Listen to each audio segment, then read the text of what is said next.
মনে করেন একজন মানুষ মারা গেছে, লাশ, কথার কথা, তো এই লাশটার সামনে দাঁড়িয়ে আপনি নীরবে 2 মিনিট দাঁড়িয়ে আছেন কেন? কি দরকার? এটা কি নবীর সুন্নাত? আপনি নামাজে দাঁড়াবেন, নামাজে দাঁড়িয়ে আল্লাহকে স্মরণ করবেন, আল্লাহর কাছে দোয়া করবেন। আল্লাহ ছাড়া আমরা নামাজের মধ্যে নীরবতা পালন করি না?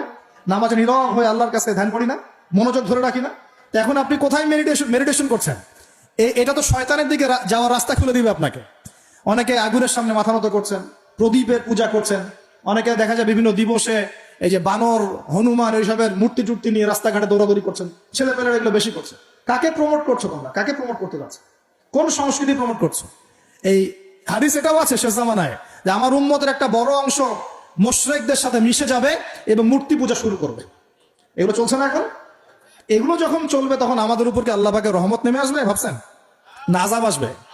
ওই যে বলেছে আযাব যে আসে নাই সেটাই আল্লাহর রহমত, এটা আমি গবেষণা করে বলছি। আযাব যে আসে নাই এখন পর্যন্ত, এটাই আল্লাহ পাকের রহমত। তওবা করে ফিরে না আসলে অচিরেই আল্লাহ পাকের আযাব নেমে আসবে ইনশাআল্লাহ। আল্লাহ হেফাজত করুন। তারপরে আমরা শঙ্কিত যে কখন না নেমে আসে। আল্লাহ রাব্বুল আলামিন আমাদেরকে হেফাজত করুন।